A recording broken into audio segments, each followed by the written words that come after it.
Детям до 14 лет рекомендуется смотреть вместе с родителями.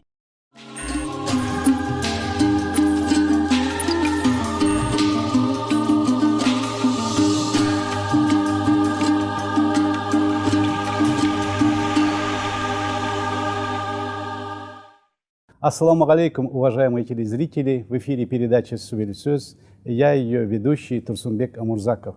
Профессия журналист – это одна из самых опасных профессий в мире. По данным Организации Объединенных Наций, за последние 10 лет в мире погибло около 700 журналистов. Мы сегодня будем говорить с известным казахстанским журналистом, автором ряда передач с горячих точек планеты, в проекте Бюро расследований, членом Ассамблеи народов Казахстана, членом Союза журналистов Русланом Идрисовым. Руслан, вы неоднократно бывали в зоне конфликтов, и, можно сказать, на себе испытали все опасности нахождения в горячих точках. Чем продиктовано ваше решение поехать в Афганистан? Да, вы же могли отказаться от этой поездки. Ну, смотрите, на самом деле, все-таки, если быть точнее, все какие-то риски и так далее, все какие-то нюансы работы в горячих точках, лично я и мой оператор Канат Абидин, мы на себе не испытали, будем так говорить, потому что, на самом деле, рисков гораздо больше, чем то, с чем нам пришлось столкнуться. В этом плане, наверное, благодаря посольству Казахстана, да, и в Афганистане, и в Сирии мы не сталкивались с какими-то, слишком уж серьезными какими-то вещами, потому что всячески нас пытались оградить, и при этом журналистская такая натура, она постоянно рвалась вперед и как-то разрешите пойти дальше, разрешите зайти чуть, увидеть больше, да. То есть где-то мы сами себе создавали эти риски, будем так говорить. А если говорить, чем продиктовано это решение, то в Афганистан я попал совершенно случайно впервые. Я сопровождал министра иностранных дел, тогда еще Ерлана Идрисова, в его рабочей поездке, в визите в Кабул. И, то есть это было совершенно случайно, то есть обычно в редакциях, сами понимаете, тебя никто не спрашивает, надо, хочешь или не хочешь, да, то есть мне позвонила Ольга Цой, тогда директор департамента информационных программ, и сказала: Руслан, собирайся, ты послезавтра вылетаешь в Афганистан, а сегодня тебе нужно паспорт отдать, чтобы сделать визу, да, то есть совершенно сжатые сроки, времени думать нет. Но, будем так говорить, буквально сутки. Первая моя поездка в Афганистан, это было не больше суток, время провождения там, и я понял, что я хочу вернуться, я понял, что я хочу узнать больше, да, и не просто показать какую-то политическую сторону, да, взаимоотношения двух стран или что-то еще. Хотел показать жизнь людей, потому что удивительно, но несмотря на все эти лишения, несмотря на всю эту такую сложную ситуацию военную в этой стране на протяжении полувека, люди сохранили такую человечность, сохранили миролюбие, да, и так далее. И хотелось, чтобы казахстанцы, в частности, вообще люди увидели, как на самом деле живет афганский народ. Афганистан, как вы сами знаете, 32 миллиона человек, полвека находится в состоянии войны. Вы, как космонавт, собрались и полетели. Я просто думаю, что вы человек с очень таким, говорится, холодным умом, с трезвым расчетом, все это оценили. Когда вы полетели туда, какие вы задачи для себя ставили в первую очередь, чтобы когда вы полетели в такую горячую точку? На самом деле мы хотели показать, как живет народ Афганистана, да, как я уже говорил.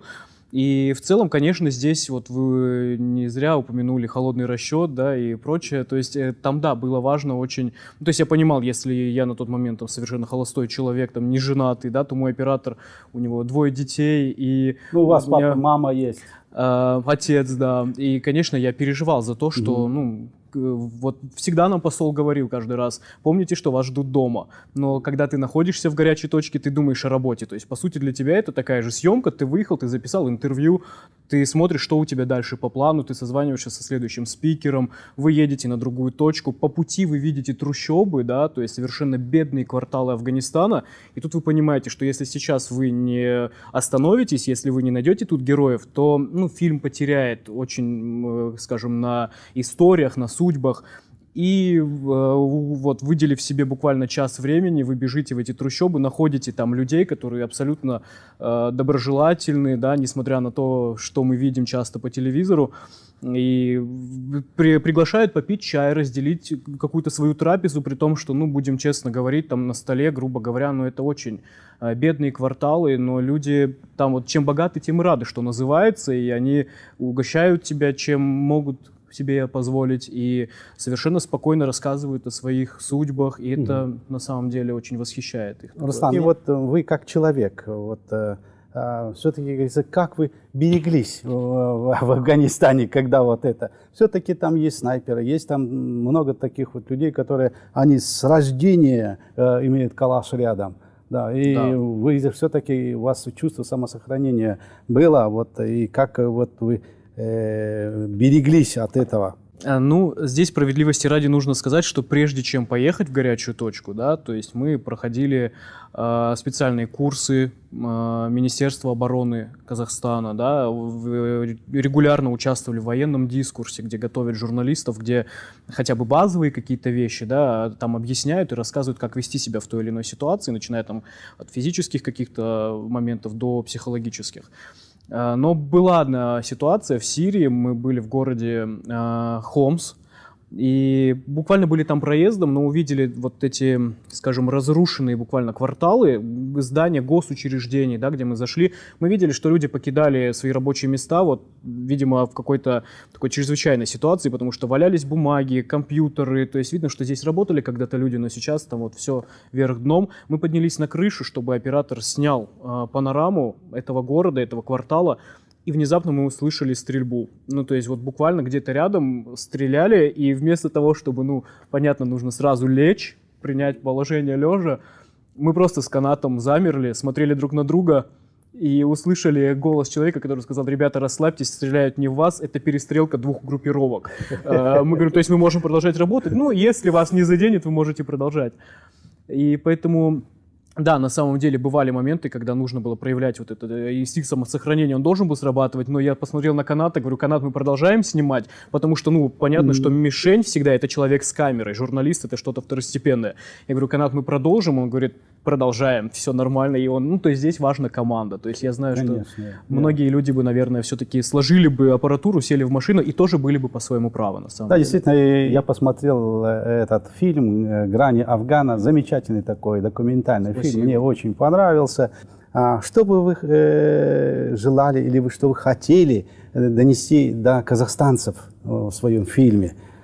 Вы знаете, что представляют вот эти люди, афганцы, с которыми вы снимали, с которыми вы беседовали, и, наверное, еще много чего, которое осталось за кадром?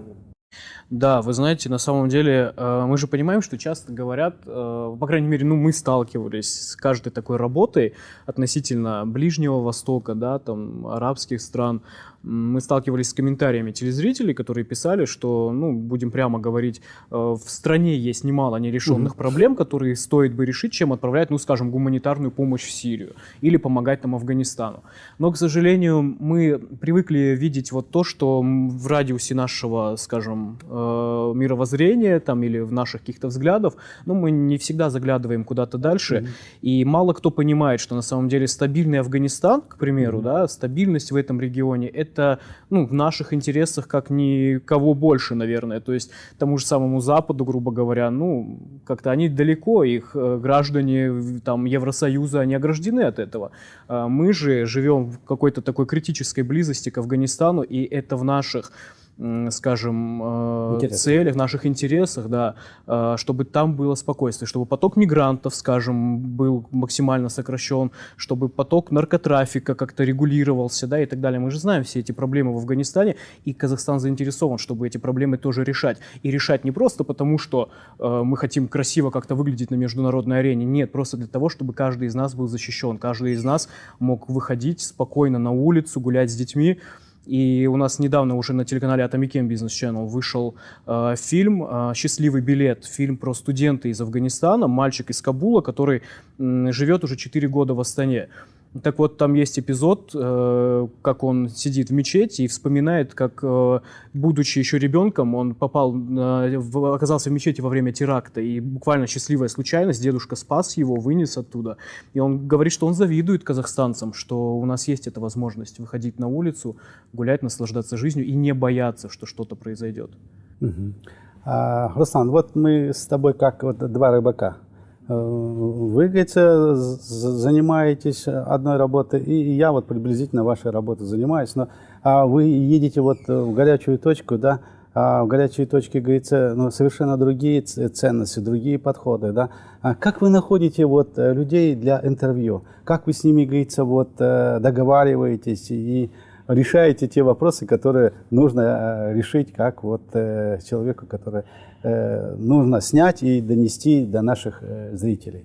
Знаете, главное, как вы говорите, условия работы, да, кажется, формулировка была такая, в горячих точках, они другие эти условия и прочее. Но, наверное, неизменным и всегда чрезвычайно важным остается человечность. И, к примеру, я помню, когда, опять же, в той же самой Сирии, когда мы зашли в лагерь переселенцев, мы видели, как женщина, которая потеряла мужа, потеряла 2 сыновей, она с маленькими детьми, с маленькими внуками и снохами живет в маленькой совершенно комнатушке в бывшем тоже госучреждении, которое отдали под лагерь беженцев. И первое, что мы сделали, когда зашли в это помещение с оператором, просто разулись. И на нас все так посмотрели, ну, мол, вы же видите, какие здесь условия, что значит вы разулись? Но для меня, я понимаю, что это временный дом для этой женщины, она живет там, кстати, без малого 3 года, еще неизвестно, сколько проживет. Мы разулись, и женщина начала плакать. Я не знал, что произошло, мне кажется, что мы ее чем-то оскорбили. Потом нам перевели, она объяснила на арабском, что на самом деле она давно не чувствовала того, что кто-то пришел к ней в гости, и что это ее дом. Когда мы разулись и прошли, она поняла, что вот это чувство уважения, наверное, да, к чужому, там, ну, грубо говоря, когда ты зашел в гости, элементарные какие-то человеческие базовые ценности, я думаю, что они определяют, и когда вот ищешь человека на интервью, наверное, они находятся сами, то есть вот бывает, взгляды совпали, и отсюда все уже. Ну, то есть все-таки, мне кажется, человечность — это самое такое определяющее. Работая в таких вот критических условиях, да, вот в опасных точках, мне вот нравится, вы всегда видите вот в людях такой позитив, да, что вот люди добрые, что люди сами по себе, они хорошие, да, но все-таки вот мы видим, что несмотря вот на такой вот позитивный вот вашу оценку, вот в Сирии, в Афганистане, можно сказать, одни, можно, мусульмане берут ружье и стреляют в других же. И вот с чем это связано, что вот такая жестокость в Сирии, там около 300 тысяч человек погибло, 5 миллионов убежало оттуда. Ну вот, как вы думаете, с чем это связано, вот такая жестокость и вот такие войны? Но все-таки в первую очередь, мне кажется, ситуация, ну если сравнивать Афганистан, например, и Сирию, там, ну, 2 принципиально разные, наверное, ситуации, в том плане, что в Афганистане это в первую очередь бедность, это необразованность, малограмотность населения, да, то есть там порядка, я не могу ошибаться в цифрах, но чуть ли не 80% населения безграмотно в Афганистане, да, и это же огромнейшая проблема, то есть там навязать какие-то идеалы, идеологию какую-то, какие-то интересы чужие, вот проще простого, потому что люди... 65% населения живет за чертой бедности. Бедности, да, и то есть отсюда все, люди, чтобы заработать, они готовы там на все. В Сирии при этом мы понимаем, что там несколько другая ситуация, да, то есть там политические какие-то моменты, но тоже всегда, где есть чьи-то интересы, да, где они как-то пересекаются, и когда людям, наверное, вот больше нужно добро, да, скажем, вот вы говорите, что вы видите позитив, да, в чем-то и так далее. Не хватает добра в целом, ну, то есть вот, мне кажется, чуть больше проявить даже к самому жестокому, наверное, человеку, который с детства там как минимум с калашом за плечом, но даже к нему прояви немного какой-то человечности, опять же, да, и он уже по-другому откликнется. Мне кажется, этого не хватает в этих странах, и, ну, вот, имеем то, что имеем. У нас в Казахстан вот 125 граждан вернулось с Сирии, 57 из которых вот осуждены. Вот это. И идет вот сейчас в определенной мере вот распространение религиозного радикализма. То есть она никак не подходит вот к тому традиционному исламу, который вот мы имеем, да. И как вот теперь вот от этого нам, как говорится, вот обезопасить себя? Ну, в первую очередь, опять же, если говорить о 57 людях, которые вернулись, да, и уже получили какое-то наказание, да, там, после судебных разбирательств, я думаю, что в первую очередь их нужно прям показывать, да, грубо говоря, по телевизору, показывать, я не знаю, их истории публиковать в социальных сетях, где огромнейшее количество там молодежи, да, сегодня сидит, читает все это. И вот эти истории, я просто буквально смотрел всего пару, наверное, фильмов, да, я не думаю, что их больше, потому что всегда это слишком, ну, какие-то закрытые дела, насколько мне известно, по большей части. И все-таки их истории, да, это люди, которые, у них были какие-то свои там миссии, грубо говоря, которые они себе придумали с чьей-то помощью, и как они разочаровывались, да, то есть там, находясь уже там и понимая вообще, во что они влипли, и какая это была ошибка всей их жизни. Поэтому все вот это нужно придавать огласке, нужно рассказывать, чтобы люди понимали, чтобы молодежь, которая там, возможно, там, ну, не дай бог, столкнулись тоже с какой-то похожей историей, чтобы они видели, чем это все может закончиться. И мне кажется, как можно больше и как можно шире нужно освещать То эти есть все освещать истории. вот Да. таким... Ну, то есть сломанная судьба, как минимум, не то что одного человека. У них же у всех есть семьи, у них есть родители, у них есть дети, которые теперь без отцов будут расти, да, и так далее. Вот чтобы всего этого избежать, да, мне кажется, нужно показывать, и чтобы, ну, здравомыслящие люди Да, уже я задумались. считаю, что это, наверное, один из таких радикальных путей. Один из, Да, да. вот того, что говорится, вот нам этого действительно не достает. Я вот, когда вот посмотрел «Грани Афгана», я вот действительно, говорится, вот, людей, которые это снимали, показывая, зауважал. Что действительно, он показывает, я бы там бы ни за что не был бы. Да, а вы пошли, все сняли, показали, и нам показали реальную действительность в соседней стране. Что там делается, какая картина, в каких условиях мы живем. А вот когда вы были в Сирии, и завершая свой репортаж, вы говорили, мы можем вернуться в свою страну, чтобы жить, а они остаются, чтобы выживать. Ну, мы живем, значит, что, в мирной стране, да. Зачем вот такие репортажи нужны? Чем они полезны для нашего вот человека, который живет вот без войны уже с 1945 года?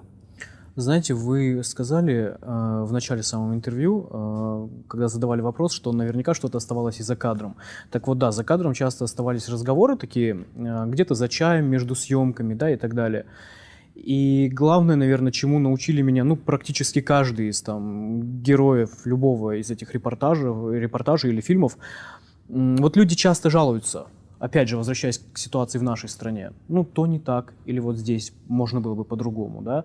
И нельзя говорить на самом деле, что, ну, все идеально. Проблемы есть, как и в любой стране, и над ними работает правительство, там, я не знаю, исполнительная власть в регионах и так далее. Конечно, проблемы есть всегда, но, наверное, главное такое чрезвычайное отличие в том, что конкретно каждый человек, который к чему-то стремится, чего-то хочет добиться, ну, сегодня мы же видим все больше и больше людей, которые занимаются саморазвитием, да, едут учиться за рубеж, возвращаются, строят карьеру в стране, да, и так далее.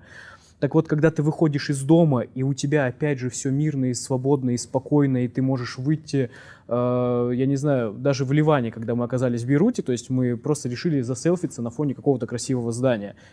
К нам бежали военные и говорили «no, stop».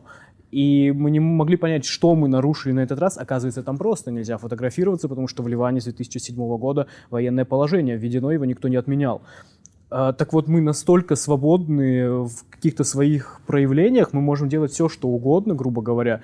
И то, что разрешено в нашей стране в плане свобод человека, прав человека, ну, в других странах гораздо жестче контролируется и регулируется. Нам надо это ценить, и главное, нужно ценить то, что те люди, которые живут там, они хотят саморазвиваться, они хотят строить карьеру, они хотят учиться за рубежом, да.